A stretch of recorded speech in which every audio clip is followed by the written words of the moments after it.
ओम शांति। आपका प्रश्न है, अगर हम मुरली हॉल में या संगठन में योग करते हैं तो घर में वाइब्रेशंस उसके कैसे आएंगे।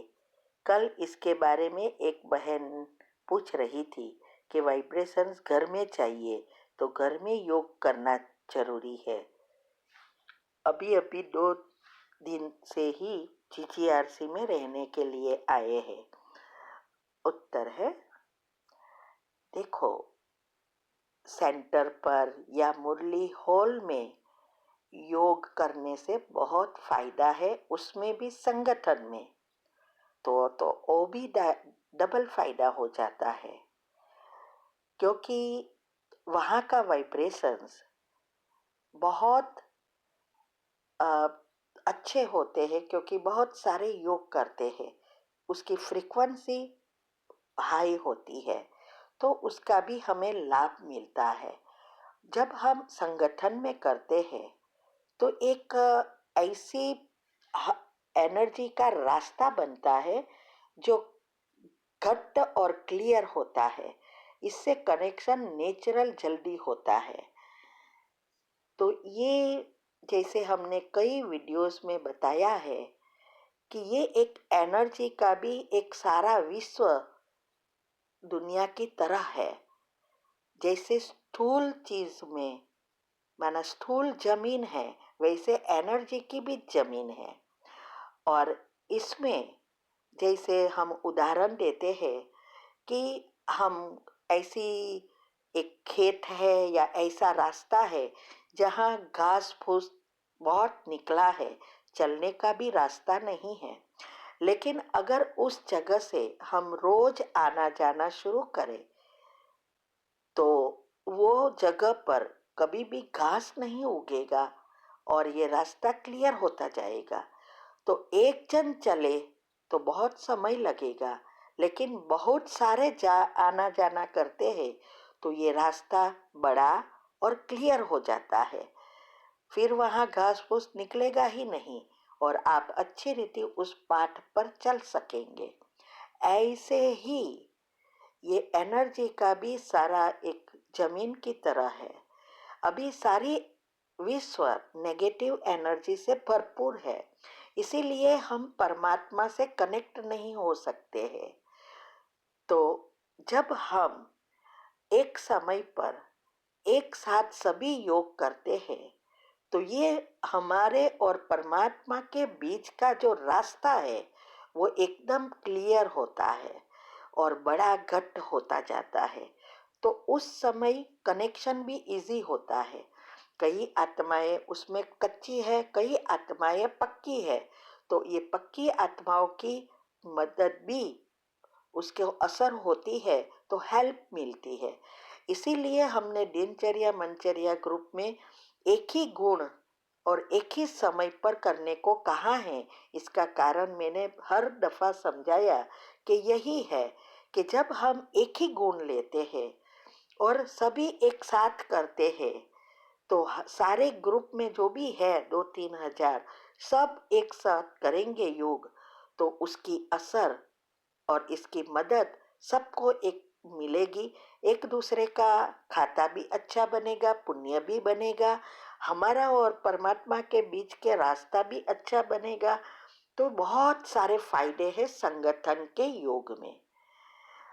और जब हमारी संगठन की वजह से ये रास्ता क्लियर होने से हमारी योग की अवस्था अच्छी होती है, पॉजिटिविटी अच्छी होती जाती है, और जितनी योग की पहली अवस्था पक्की, उतना आप कहाँ भी हो आपके वाइब्रेशंस चारों ओर फैलते रहेंगे। तो जब आपके योग की अवस्था अच्छी है तो ऑटोमेटिक घर के वाइब्रेशंस अच्छे ही हो जाते हैं। हाँ, जब आप घर में योग करते हो तो वहाँ भी तो करते हो ना, अमृत वेला करते, ट्रैफिक कंट्रोल, हर समय तो हम वहाँ नहीं जाते हैं सेंटर पे, लेकिन नुमासाम है या संगठन योग है तब जाते हैं तो उसका लाभ लेते हैं। तो हमें थोड़ा पुश मिलता है, माना धक्का मिलता है आगे जल्दी जल्दी बढ़ने का। इसीलिए ऐसा नहीं सोचना है कि सेंटर के वाइब्रेशंस घर में कैसे आएंगे। अगर हमारी आत्मा पर उसका असर पड़ता है तो वो सारे विश्व पर उसकी असर पड़ेगी। तो हमारे घर के वाइब्रेशंस, हम जहाँ भी जाएंगे उसके वाइब्रेशंस बदल जाएंगे। तो ये हमारे अवस्था के ऊपर है। इसीलिए हो सके तो संगठन में जाना है, नहीं है तो घर पे करना है। दूसरा, हर एक आत्माओं के साथ अपने पिछले भी कर्म हैं। कई आत्माएं रोज सेंटर पे जाती है फिर भी अवस्था नहीं बना सकती, और कई आत्माएं घर में ही योग करती है फिर भी उसकी अच्छी अवस्था होती है। और उसका पुरुषार्थ, उसका लगन, उसकी समझ अलग हो जाती है, क्योंकि वो जैसे पुण्य पिछला भी मिलता है उसकी असर रहती है। और पॉजिटिविटी से हम सारा पुण्य खींचने का पुरुषार्थ करते हैं, तो इससे भी मदद मिलती है। जैसे हम तो यहाँ सेंटर पे भी नहीं जा सकते, अभी तो कोरोना की वजह से 2 साल से वो भी बंद है, और वैसे भी दूर सेंटर है, कोई ले भी नहीं जाता। तो हम घर में ही रहकर खुद पुरुषार्थ कर बाबा के साथ रहकर ये सेवा भी करते हैं। हमारा चार्ट देखना, हम घूमने गए चाहे कहाँ भी गए, चाहे अभी बीमार भी हुए, लेकिन हमारे चार्ट में योग में कोई फर्क नहीं हुआ। ऐसा नहीं कि अभी बीमार हुए तो योग नहीं लगता, सो जाओ, नहीं।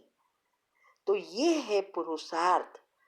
बिना किसी के सहाय आप अपना पुरुषार्थ कर सको, यह है सबसे श्रेष्ठ से श्रेष्ठ अवस्था। तो ये अवस्था बनाने के लिए ही हम सब कुछ बता रहे हैं। जरूरत है उसको फॉलो करने की। ओम शांति। आपका प्रश्न है, योग घर में करना ठीक है कि संगठन में मुरली हॉल में करना ज़्यादा अच्छा है? उत्तर है, मैंने अगले ही प्रश्न में सारा समझाया कि संगठन में योग करने से या सेंटर पर योग करने से क्या फ़ायदा है और घर पे करने से क्या फ़ायदा है। तो आप वो पहला प्रश्न सुनेंगे तो आपको उसका जवाब मिल जाएगा। ओम शांति। आपका प्रश्न है, 2 साल से आपका पुलिस केस डिवोर्स के लिए चल रहा है, तो आपको कई 5,000 रुपया महीने देने को बोला था, लेकिन अभी तक नहीं मिला है। तो माँ स्टेप मदर है, वो टोंट मारती है, पुलिस भी नहीं सुनती है, और मुझे ये भी डर लगता है कि कहाँ वो उल्टी कहानी बनाकर फंसा भी सकते हैं ससुराल वाले। तो मैं क्या करूं? उत्तर है, देखो, मुझे ये समझ में नहीं आ रहा है कि आपको 5,000 देने के लिए तैयार हुए, लेकिन आपके जो कपड़े जेवर आदि तो पुलिस या नारी संस्था वाले को साथ लेकर पहले ये दिला देते हैं ना। हमने हर एक जगह पर ऐसा सुना है कि वो पहले दिला देते हैं। तो पता नहीं आपके साथ आपका क्या हो रहा है। तो आप अभी तो देखो, मैं इस सिचुएशन में नहीं हूँ, अभी आपको सब कुछ बताया है। शायद आप यही नेगेटिव चिंतन ज़्यादा करते हो, इसीलिए प्रॉब्लम बढ़ता जा रहा है। योग अच्छा लगता है तो ऐसा नहीं होता। आप ही अपने और उन लोगों के बीच के पाप कर्म खींच रहे हो, इससे इसका अंत नहीं आ रहा है। अगर आपको आपकी स्टेप मदर ऐसे हैरान करती है तो मैं आपको सजेस्ट करूंगी 2-4 महीना सिर्फ सेंटर पर सेवा करने चले जाओ। थोड़ा रह कर देखो वहाँ का वातावरण कैसे आपको मदद करता है। और ये जीजीआरसी के बाजू में ही है, तो आपको भविष्य में भी वहाँ रहने का मिलेगा। तो अगर आपको आगे बढ़ना है तो और योग करना है तो सेंटर पर जाके ट्राई करो। तो शायद आप ये योग भी करेगी, आपकी अवस्था थोड़ी बनेगी तो सफलता मिलेगी और ये तानेबाजी से भी बच जाएंगे। क्योंकि ऐसी हालत में मैं आप कुछ भी करो योग लग ही नहीं सकता और नेगेटिविटी से आप छूट नहीं सकते। इसीलिए आपको नेगेटिव बातों से छूटना है, पॉजिटिव चलाने का और योग करने का समय निकालना है, तभी इस बातों का अंत आएगा। अगर आप चाहो तो हम सेंटर वाली बहन से पूछ सकते हैं, अहमदाबाद में भी है और बॉम्बे साइड भी है, जिसको हम जानते हैं जो अच्छे स्वभाव के हैं। तो आप चाहो तो ट्राई कर सकते हो, बाकी आपके ऊपर है। नहीं तो ऐसे ही समय चला जाएगा, ना आप योग कर सकेंगे, ना इसके साथ रह सकेंगे, ना ही आप पुरुषार्थ कर सकेंगे। 2 साल तो निकल गए, अभी आप सोचो और मुझे जो आपका डिसीजन है वो कहना। ओम शांति।